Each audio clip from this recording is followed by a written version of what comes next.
Good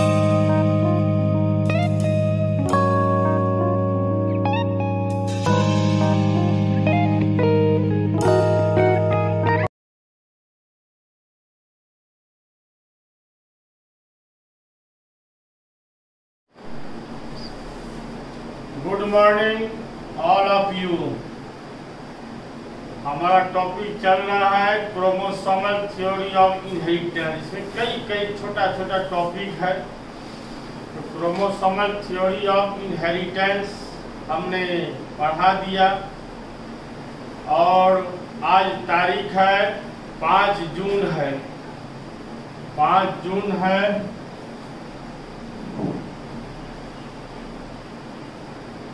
2020 है। तो chromosomal theory of inheritance क्या है, कैसे जीन का ट्रांसफर होता है, इसका 2 पार्ट बना। दोनों पार्ट में हमने सारा चीज समझा दिया। अब फर्स्ट पार्ट सेकंड पार्ट निकाल के देखेंगे, सारे मामला समझ में आ जाएगा। आज तीसरा पार्ट स्टार्ट करेंगे। छोटा छोटा टॉपिक है, जो शॉर्ट क्वेश्चन के रूप में भी बनता है और क्वेश्चन पूछा जाता है। आज चलेगा मल्टीपल एलेलिज्म। मल्टीपल एलेलिज्म बहुयुग्म विकल्पी। अब मल्टीपल एलेलिज्म है क्या चीज, पहले इसको हेडिंग लिख देते हैं, तब ध्यान जाएगा। ध्यान से सुनना है, पहले समझना है। अब मैं जो हेडिंग लिख रहा हूँ तो आप भी कॉपी कलम निकाल के रखें और हेडिंग लिखते जाए मेरे साथ में, तभी आपका ब्रेन भी रन काम करेगा। माइंड जो है तेज रफ्तार से भागेगा, बॉडी में आलस नहीं आएगा और एकाग्रचित्त होकर और सही ढंग से सुनिएगा भी। तो इसका तीसरा पार्ट आज चलेगा।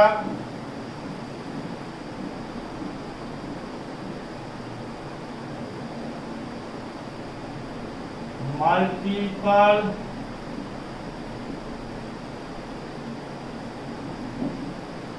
एलेलिज्म।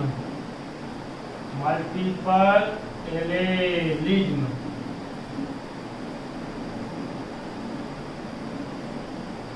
बहुयुग्म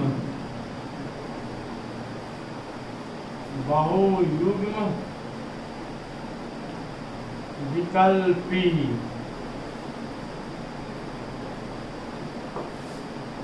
पार्ट थर्ड यदि करते जा रहे हैं। पहला क्रोमोसोमल थ्योरी, उसका 2 पार्ट बना और तीसरा पार्ट शॉर्ट क्वेश्चन में भी पूछा जाता है। शॉर्ट क्वेश्चन के रूप में पूछा जाता, पूछते रहता है। तो मल्टीपल एलेलिज्म क्या है, हेडिंग लिख लिया हमने, मल्टीपल एलेलिज्म। इसका हिंदी होता है बहुयुग्म विकल्पी। अब सवाल उठता है एलेलिज्म है क्या चीज, पहले एक ही समझिए। अब समझिए बात को, अब कॉपी कलम रख देना है, ध्यान से पहले समझना है। सारा टॉपिक समझने के बाद इस टॉपिक में कहीं प्रॉब्लम नहीं होना चाहिए, क्योंकि एलेलिज्म का दूसरा नाम होता है जीन, ये आपको मालूम है भी। तो एलेलिज्म को किसके द्वारा इंडिकेट किया जाता है, तो एलेलिज्म को जीन के द्वारा इंडिकेट किया जाता है। समझिएगा बात को। एलेलिज्म का दूसरा नाम क्या हुआ, जीन। अब आप बताइए जीन को पैदा कौन करते हैं, बार बार हम समझा रहे हैं। तो जीन को पैदा करते हैं डीएनए। तो डीएनए किसका निर्माण किया, जीन का। तो मनुष्य के क्रोमोसोम में क्या पाए जाते हैं, जीन। यानी जीन कहाँ पाए जाते हैं, क्रोमोसोम में पाए जाते हैं। जीन पॉइंट को नोट कीजिए ध्यान से, जीन कहाँ पाए जाते हैं, क्रोमोसोम में। तो जब क्रोमोसोम में अनेकों जीन पाए जाते हैं, जब क्रोमोसोम में अनेकों जीन पाए जाते हैं तो उसे मल्टीपल एलेलिज्म कहते हैं। समझ में आ गया। मल्टीपल मतलब बहुयुग्म, अनेकों क्रोमोसोम में। यह क्या हुआ? क्रोमोसोम 1। क्या हुआ? क्रोमोसोम। क्रोमोसोम में क्या पाए जाते हैं? जीन। क्रोमोसोम में जीन एक ही पाए जाते हैं कि अनेकों पाए जाते हैं? अनेकों जीन पाए जाते हैं। क्रोमोसोम में अनेकों जीन पाए जाते हैं। जब क्रोमोसोम में अनेकों जीन पाए जाते हैं तो उसे क्या कहते हैं? मल्टीपल एलेलिज्म कहते हैं। अब तो क्लियर हो ही गया होगा, समझ में आ ही गया होगा कि एलेलिज्म का दूसरा नाम जीन। पुनः समझे, एलेलिज्म का दूसरा नाम क्या हुआ? जीन। जीन कहाँ पाए जाते हैं? क्रोमोसोम में। तो क्रोमोसोम में एक जीन पाए जाते हैं कि अनेकों जीन पाए जाते हैं? तो अनेकों जीन पाए जाते हैं। इसी को क्या कहा गया? Multiple allelism. जीन को पैदा कौन किया? यह क्या हुआ? जीन। क्या हुआ? जीन। जीन को पैदा कौन किया? डीएनए। डीएनए किसको पैदा करते हैं? जीन को। अब आपके मन में ख्याल आता होगा कि क्रोमोसोम की संख्या होती है 46। तो सेक्स डिटर्मिनेशन में तो हमने बता ही दिया है कि 46 क्रोमोसोम कैसे होता है। पुनः एक बार मैं और चर्चा कर लेता हूँ। इसे मैं सारा टॉपिक वहाँ खंड बाय खंड सब क्लियर कर दिए। तो मेल में भी 46 क्रोमोसोम होते हैं, फीमेल में भी 46 क्रोमोसोम होते हैं। तो एक की चर्चा करना है। अब मेल में 46 क्रोमोसोम कैसे हुआ? तो बताइए कैसे हुआ? 44 क्या हुआ? ऑटोसोम। 44 ऑटोसोम। ऑब्जेक्टिव पे ध्यान देना है कि ऑटोसोम की संख्या कितनी होती है? 44। मनुष्य के बॉडी में ऑटोसोम की संख्या कितनी होती है? 44। यह पॉइंट याद रखना है, ये ऑब्जेक्टिव में काम देगा और आगे के कंपटीशन में भी काम देगा। अगर पेयर पूछा जाएगा कि मनुष्य के बॉडी में कितने पेयर ऑटोसोम पाए जाते हैं, ऑब्जेक्टिव बराबर पूछते रहता है, तो 22 पेयर पाए जाते हैं। तो 44 क्या हुआ? ऑटोसोम। अब प्लस एक्स और वाई, तो 44 क्या हुआ? 46। फीमेल में भी क्रोमोसोम की संख्या कितनी होती है? 46 होता है। तो कैसे हुआ? 44 क्या हो गया? ऑटोसोम। अब प्लस 2xx, तो 44 प्लस 2 कितना हो गया? 46 हो गया। तो क्रोमोसोम की संख्या कितनी होती है? 46 होती है। अब आपके मन में यह ख्याल आता होगा कि क्रोमोसोम में जीन की संख्या कितनी होती है? तो भयंकर पॉइंट है, यह चर्चा मैं यहाँ कर भी देता हूँ और ह्यूमन जीनोम में भी चर्चा मैंने किया है। ह्यूमन जीनोम में भी मैंने बताया है, पुनः बता रहा हूँ। तो क्रोमोसोम में जीन की संख्या लगभग अप्रोक्सीमेट लगभग 35,000 से लेकर 45,000 तक होती है। तो लाइव का बेहतरीन नॉलेज आपको मैंने बताया कि क्रोमोसोम में जीन की संख्या कितनी होती है? 35,000 से लेकर 45,000 तक होती है। Point is noted. तो क्रोमोसोम में जीन की संख्या 35,000 से लेकर 45,000 तक होती है। याद हो गया होगा, सारा क्लियर समझ में आ गया होगा। डीएनए किसको पैदा किया? जीन को। जीन कहाँ पाया जाता है? क्रोमोसोम में। अब क्रोमोसोम कहाँ पाया जाता है? न्यूक्लियोप्लाज्म में। कहाँ पाया जाता है? न्यूक्लियोप्लाज्म में। क्रोमोसोम की संख्या देखिए कितना पॉइंट निकल रहा है ऑब्जेक्टिव में। आप इसको ऑब्जेक्टिव में फॉलो करते जाएंगे। तो क्रोमोसोम की संख्या 46। मनुष्य के क्रोमोसोम में जीन की संख्या लगभग 35,000 से लेकर 45,000 तक होती है। क्लियर हो गया? सारा बात मैंने समझा दिया। अब इसको मैं बोर्ड में लिखूंगा, आप कॉपी कलम रेडी रखें और लिखने के लिए शुरू करें। समझाने की क्रिया मेरा खत्म हो गया। अब लिखने की क्रिया शुरू करें।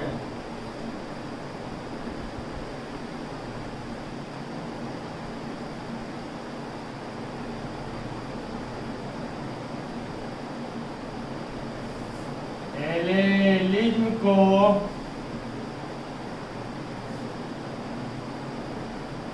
जीन के द्वारा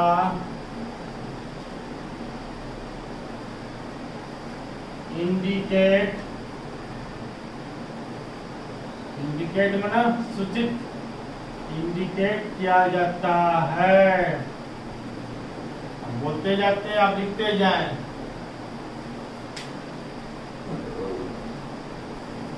एलेलिज्म को किसके द्वारा इंडिकेट किया जाता है?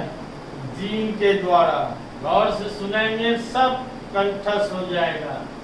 जीन के द्वारा इंडिकेट किया जाता है। क्लियर? अब इसका डिफिनीशन एक बार पढ़ेंगे याद हो जाएगा, और लॉन्ग टाइम तक डिफिनेशन भी याद रहेगा। नहीं तो कम से कम एग्जाम के समय तक याद रखें, पूछते रहता है। करके दिया भी है, ऐसा नहीं पूछा नहीं गया है, पूछा गया है, पूछते रहता है। तो डिफिनेशन बतावें। जब क्रोमोसोम में, लिखते भी जाएं,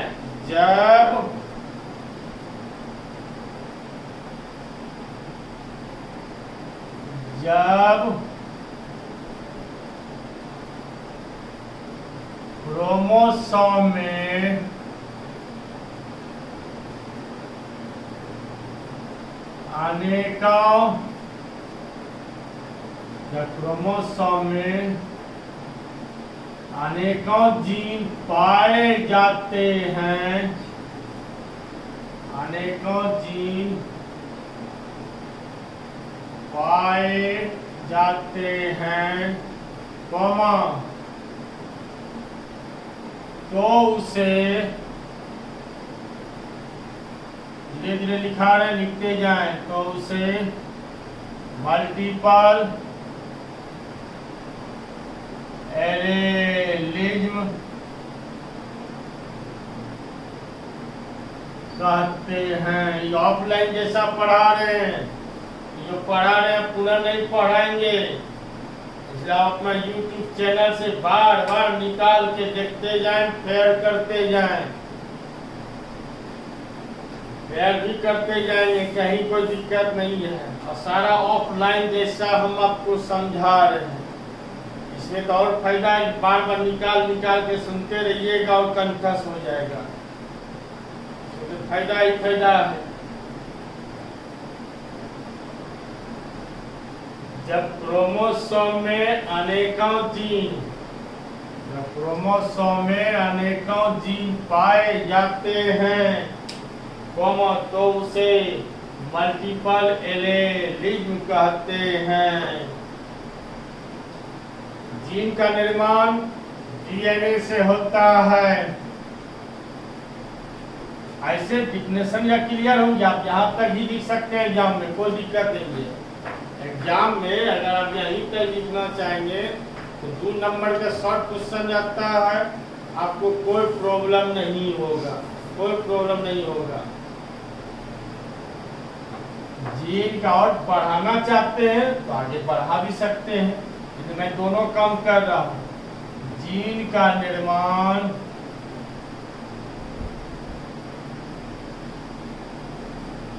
डीएनए से, जीन का निर्माण डीएनए से होता है।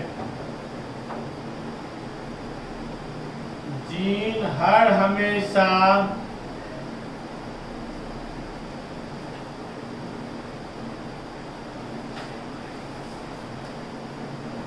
क्रोमोसोम में पाए जाते हैं। जीन हर हमेशा क्रोमोसोम में पाए जाते हैं। जीन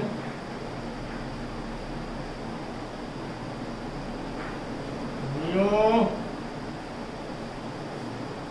जनरेशन का निर्माण करने में सहायता करते हैं।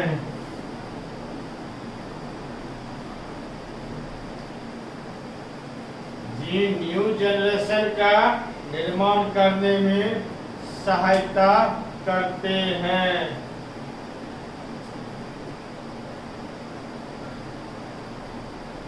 सभी जीवों में जीन अलग अलग रूपों में पाए जाते हैं। जीन का और वक्तव्य है, लेकिन इसका आंसर यहीं तक कंप्लीट हो गया। और बढ़ाना चाहेंगे और बढ़ेगा, ज़्यादा आगे नहीं लिखना है। इसका और डिटेल ह्यूमन जीनोम में पढ़ाएंगे। ह्यूमन जीनोम में पढ़ा दिए हैं, पुनः एक बार दिखा देंगे, यूट्यूब चैनल में डाल देंगे। ये ऑफलाइन में हमने पढ़ाया है, ऑनलाइन में पढ़ाएंगे, ऑनलाइन यूट्यूब चैनल में हम डाल देंगे। वहाँ से फिर जी का कई वक्तव्य है, 10-15 पॉइंट लिखाएंगे, वहाँ 15-16 पॉइंट हो ही जाता है। ठीक है, तो मल्टीपल एलिमेंट क्या है आप यह लिखाएंगे, यहाँ तक लिखाएंगे, कोई दिक्कत नहीं है। आगे बढ़ाना चाहेंगे तो आगे ही पढ़ाएंगे। तो पुनः एक बार सुन लें, एलिमेंट को किसके द्वारा इंडिकेट किया जाता है? जीन के द्वारा। एलिमेंट को किसके द्वारा सूचित किया जाता है? जीन के द्वारा। तो जीन कहाँ पाया जाता है? क्रोमोसोम में। तो क्रोमोसोम में एक जीन पाया जाता है कि अनेक जीन पाया जाता है? अनेक जीन पाए जाते हैं, उसी को मल्टीपल एलिमेंट कहते हैं। जीन का निर्माण किससे हुआ? डीएनए से। जीन कहाँ पाया जाता है? देखिए कितना ऑब्जेक्टिव निकल रहा है, क्रोमोसोम में। जीन का काम क्या है? न्यू जनरेशन को पैदा करना। और सभी जीवों में जीन अलग अलग रूपों में पाए जाते हैं, अलग अलग रूपों में पाए जाते हैं। ETC टॉपिक समाप्त हो गया। अब इसको उम्मीद है कि आपको याद कंठस्थ हो गया होगा। अब हम अगला टॉपिक स्टार्ट करेंगे। इसको आप पहले अध्ययन कीजिए, गौर से देखिए, और हमारी कॉन्फिडेंस को बढ़ाने के लिए मैं बार बार कह रहा हूँ कि आप लाइक सब्सक्राइब जरूर करें। इससे हमारी कॉन्फिडेंस बढ़ते जाएगा। आप भी मेहनत करें और हमारी मेहनत जो हम कर रहे हैं उसकी कॉन्फिडेंस को आप जरूर बढ़ावें। Thank you.